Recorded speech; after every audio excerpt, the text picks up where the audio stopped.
Praise lord. హల్లెలూయా. ఒక సంవత్సరం ప్రణాళికతో అనుదిన బైబిల్ పఠనం. ఈరోజు 9 ఆగస్ట్ 2025. ఈ సంవత్సరంలో ఇది 221 రోజు. ఈరోజు కొరకు ఏర్పాటు చేయబడిన బైబిల్ వాక్య భాగాలు: పాత నిబంధన కీర్తనల గ్రంథము 85, 86, 87 అధ్యాయాలు మరియు కొత్త నిబంధన రోమీయులకు రాసిన పత్రిక 9వ అధ్యాయం. మొదటిగా 85వ కీర్తన. యెహోవా, నీవు నీ దేశము ఎడల కటాక్షము చూపి ఉన్నావు. చెరకుపోయిన యాకోబు సంతతిని నీవు వెనుకకు రప్పించి ఉన్నావు. నీ ప్రజల దోషమును పరిహరించి ఉన్నావు. వారి పాపమంతయు కప్పివేసి ఉన్నావు. నీ ఉగ్రత అంతయు మానివేసి ఉన్నావు. నీ కోపాగ్నిని చల్లార్చుకొని ఉన్నావు. మా రక్షణకర్తవగు దేవా, మా వైపునకు తిరుగుము. మా మీదనున్న నీ కోపము చాలించుము. ఎల్లకాలము మా మీద కోపగించదవా? తరతరములు నీ కోపం సాగించదవా? నీ ప్రజలు నీ యందు సంతోషించున్నట్లు నీవు మరల మమ్మను బ్రతికింపవా? యెహోవా, నీ కృప మాకు కనబరచుము. నీ రక్షణ మాకు దయచేయము. దేవుడైన యెహోవా సెలవిచ్చు మాటను నేను చెవిని పెట్టదను. ఆయన తన ప్రజలతోనూ తన భక్తులతోనూ శుభవచనం సెలవిచ్చును. వారు మరలా బుద్ధిహీనులు కాకుందురుగాక. మన దేశంలో మహిమ నివసించినట్లు ఆయన రక్షణ ఆయనకు భయపడే వారికి సమీపముగా ఉన్నది. కృపాసత్యములు కలుసుకొనినవి, నీతి సమాధానములు ఒకదానినొకటి ముద్దు పెట్టుకొనినవి. భూమిలో నుండి సత్యం మొలుచును, ఆకాశంలో నుండి నీతి పారజూచును. యెహోవా ఉత్తమమైన దాన్ని అనుగ్రహించును. మన భూమి దాని ఫలమునిచ్చును. నీతి ఆయనకు ముందు నడుచును, ఆయన అడుగుజాడలలో అది నడుచును. 86వ కీర్తన. యెహోవా, నేను దీనుడను దరిద్రుడను, చెవియొగ్గి నాకు ఉత్తరమేము. నేను నీ భక్తుడను, నా ప్రాణము కాపాడము. నా దేవా, నిన్ను నమ్ముకుని ఉన్న నీ సేవకుని రక్షింపుము. ప్రభువా, దినమెల్లా నీకు మొరపెట్టుచున్నాను, నన్ను కరుణింపుము. ప్రభువా, నా ప్రాణము నీ వైపునకు ఎత్తుచున్నాను. నీ సేవకుని ప్రాణము సంతోషింపజేయము. ప్రభువా, నీవు దయాళుడవు, క్షమించుటకు సిద్ధమైన మనస్సు గలవాడవు. నీకు మొర్రపెట్టు వారందరి ఎడల కృపాతిశయం గలవాడవు. యెహోవా, నా ప్రార్థనకు చెవియొగ్గము, నా మనవుల ధ్వని ఆలకింపము. నీవు నాకు ఉత్తరం ఇచ్చువాడవు గనుక నా ఆపత్కాలమందు నేను నీకు మొర్రపెట్టదను. ప్రభువా, నీవు మహాత్యము గలవాడవు, ఆశ్చర్య కార్యములు చేయువాడవు. నీవే అద్వితీయ దేవుడవు. ప్రభువా, దేవతలలో నీ వంటివాడు లేడు. నీ కార్యములకు సాటి అయిన కార్యములు లేవు. నీవు సృజించిన అన్యజనులందరూ వచ్చి నీ సన్నిధిని నమస్కారం చేయుదురు, నీ నామమును కనపరచుదురు. యెహోవా, నేను నీ సత్యం అనుసరించి నడుచుకున్నట్లు నీ మార్గమును నాకు బోధింపుము. నీ నామమునకు భయపడినట్లు నా హృదయమునకు ఏకదృష్టి కలుగజేయము. నా పూర్ణ హృదయముతో నేను నీకు కృతజ్ఞతాస్తుతులు చెల్లించదను. నీ నామమును నిత్యము మహిమపరచదను. ప్రభువా, నా దేవా, నా ఎడల నీవు చూపిన కృప అధికమైనది. పాతాళపు అగాధము నుండి నా ప్రాణమును తప్పించి ఉన్నావు. దేవా, గర్విష్ఠులు నా మీదకి లేచి ఉన్నారు. బలాత్కారులు గుంపు కూడి నా ప్రాణం తీయజూచుచున్నారు. వారు నిన్ను లక్ష్య పెట్టని వారై ఉన్నారు.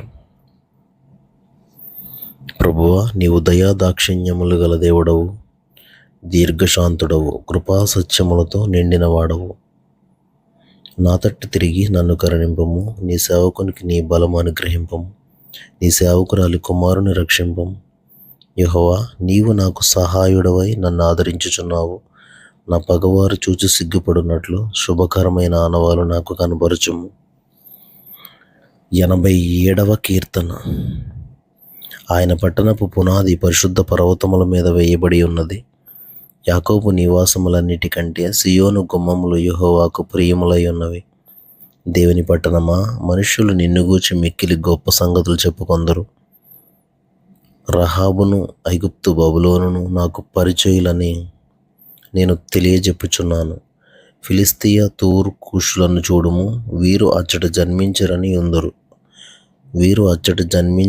అందరు. ప్రతి జనము దానిలోనే జన్మించననియు సర్వోన్నతుడు తానే దాని స్థిరపరచననియు సియోనును గూర్చి చెప్పుకొందరు. యెహోవా జనముల సంఖ్య వ్రాయించినప్పుడు ఈ జనము అక్కడ జన్మించనని సెలవిచ్చును. పాటలు పాడుచు వాద్యములు వాయించుచు మా ఊటలన్నీ నీయందే ఉన్నవని వారందరూ.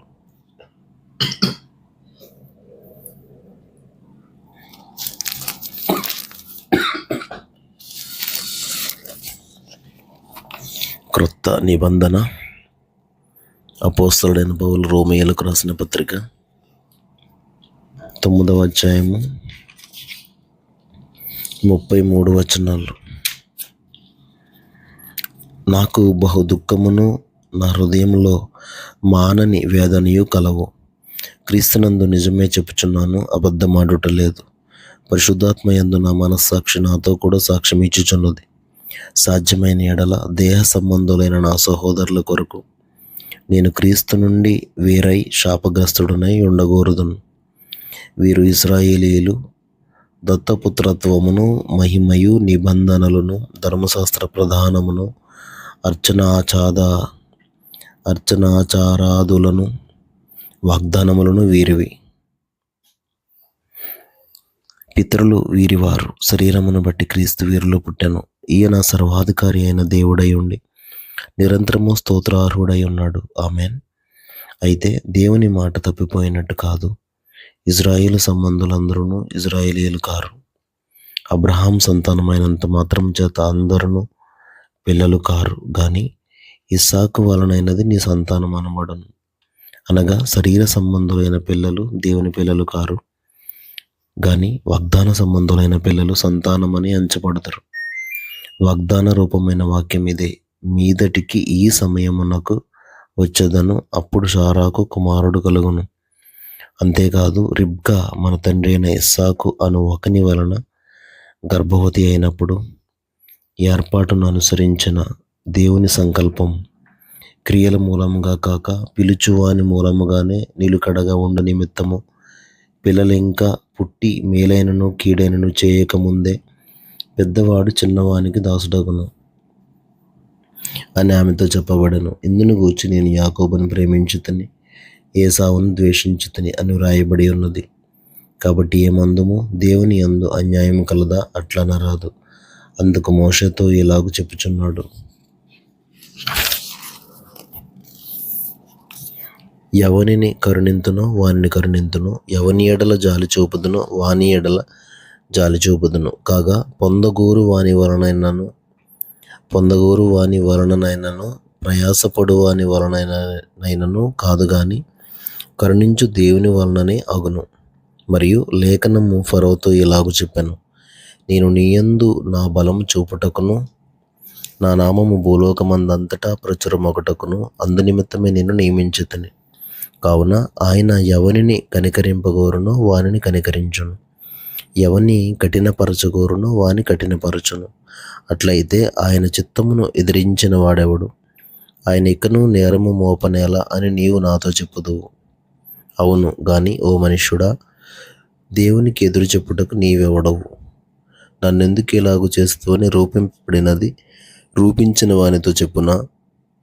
ఒక ముద్దలో నుండి ఒక ఘటము ఘనతకును ఒకటి ఘనహీనతకును చేయుటకు మంటి మీద కుమ్మరి వానికి అధికారం లేదా? అలాగు దేవుడు తన ఉగ్రతను అగపరచుటకును తన ప్రభావమును చూపుటకును ఇచ్చయించిన వాడై నాశనమునకు సిద్ధపడి ఉగ్రతాపాత్రమైన ఘటములను ఆయన బహు దీర్ఘశాంతముతో సహించిననేమి.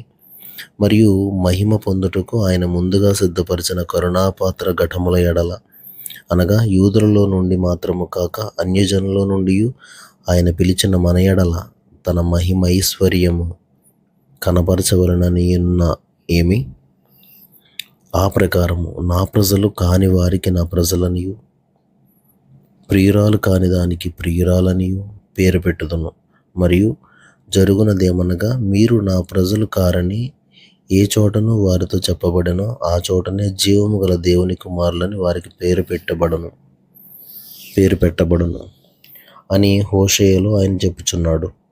మరియు ప్రభువు తన మాట సమాప్తం చేసి క్లుప్తపరిచి భూలోకమునందు దానిని నెరవేర్చును గనుక ఇజ్రాయేలు కుమారుల సంఖ్య సముద్రపు ఇసుక వలె ఉండినను శేషమే రక్షింపబడునని యెషయాయు ఇజ్రాయేలును గూర్చి బిగ్గరగా పలుకుచున్నాడు.